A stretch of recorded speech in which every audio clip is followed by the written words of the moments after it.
വയനാട് ദുരന്തത്തിന്റെ പശ്ചാത്തലത്തിൽ പുലിക്കളി ആദ്യം ഒന്ന് വേണ്ട എന്ന് വെക്കാൻ തീരുമാനിച്ചതാണ്. പക്ഷെ പുലിക്കളി ഇല്ലാതെ ഓണം എങ്ങനെ അവസാനിപ്പിക്കുമെന്ന് തൃശ്ശൂരുകാർ ചോദിച്ചപ്പോൾ പിന്നെ അങ്ങ് പുലിക്കളിയിലേക്ക് എത്തിയല്ലേ? അതെ, പുലിക്കളി വേണം, അത് നമ്മുടെ നാടിന്റെ ഒരു ഐതിഹ്യമാണ്. അപ്പോ പുലിക്കളി ഇല്ലാതെ എന്താഘോഷം എന്നാണ് ചോദിക്കുന്നത്. അപ്പോ നമുക്ക് ഇനി ജെയ്സണിലേക്ക് പോകാം. ജെയ്സൺ, ഇവിടെ നടുവിലാലിലേക്ക് എത്താറായോ? ഞാനിവിടെ കുറച്ചു നേരമായിട്ട് കാത്തു നിൽക്കുകയാണ്. നമ്മുടെ പ്രേക്ഷകരും അക്ഷമരാണ്. സുജിയ, നമ്മൾ പാട്ടിരക്കൽ ദേശം തിരുവമ്പാടി ക്ഷേത്രത്തിന് മുമ്പിൽ തേങ്ങയുടച്ച എല്ലാ പുലികളും തേങ്ങയുടച്ച ശേഷം ഇപ്പോൾ ഏതാണ്ടൊരു 600-700 മീറ്റർ ദൂരത്തിലാണ് സ്വരാജ് റൗണ്ടിൻ്റെ അടുത്തെത്തി എത്താറായിരിക്കുന്നു.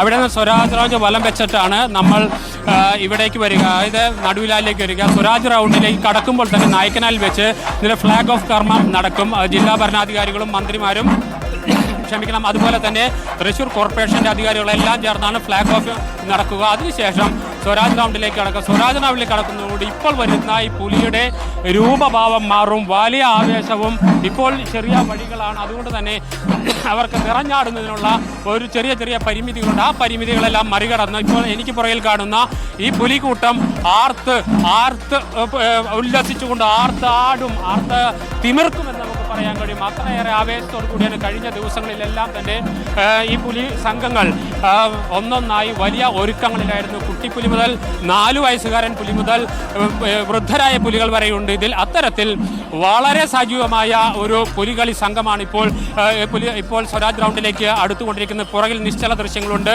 കനത്ത സുരക്ഷാ സംവിധാനങ്ങൾ, ഗതാഗത ക്രമീകരണം വരുത്തിയിട്ടുണ്ട്. ചില നേരത്തെ അല്ലബിൻ നിൽക്കുന്നിടത്ത് 3 വനിതാ പുലികളുണ്ട്.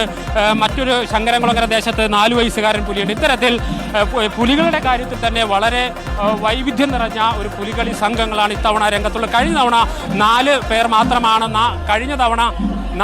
മാത്രമാണ് 4 സംഘങ്ങൾ മാത്രമാണ് ഉണ്ടായിരുന്നത്. ഇത്തവണ അത് 7 ഉയർന്നിരിക്കുന്നു. ഇനിയും തൃശ്ശൂരിൽ പുലികളിയുടെ ഭാവി വളരെ ശക്തമാണ്, സുരക്ഷിതമാണ് എന്ന് വ്യക്തമാക്കുന്നതാണ് ഈ കുട്ടിപ്പുലികളുടെ. ഇപ്പം നമുക്ക് കാണാം ഈ കുട്ടിപ്പുലി അല്പം നേരം ഈ പുലിമുഖം ഒന്ന് മാറ്റി വെച്ചേക്കൊന്ന് പുലിമുഖം ഒന്ന് ശരിക്കും വെച്ചാലോ. കുട്ടിപ്പുലി വെക്കി, എന്നിട്ടൊന്ന് താളെടുത്താലോ നമുക്ക്.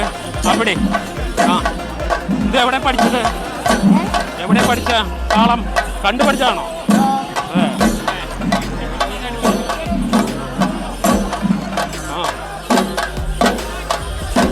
വരട്ടെ. അതന്നെ. അപ്പം അങ്ങനെ ഞങ്ങളുടെ ആവേശം, ഈ ആവേശം അതിലെ കൊടുമുടിയിൽ എത്തണമെങ്കിൽ സ്വരാജ് റൗണ്ടിൽ കിടക്കണം. സ്വരാജ് റൗണ്ട് എന്ന് പറയുന്നത് പുലികൾ കീഴടക്കാൻ പോകുന്ന സ്ഥലമാണ്. എല്ലാ വർഷവും നാലോണ നാളിൽ വലിയ സ്വരാജ് റൗണ്ടിനെ കീഴടക്കി ഇവിടെ വന്നാൽ ഞാൻ നല്ല ചുക്കുവെള്ളം തരാം.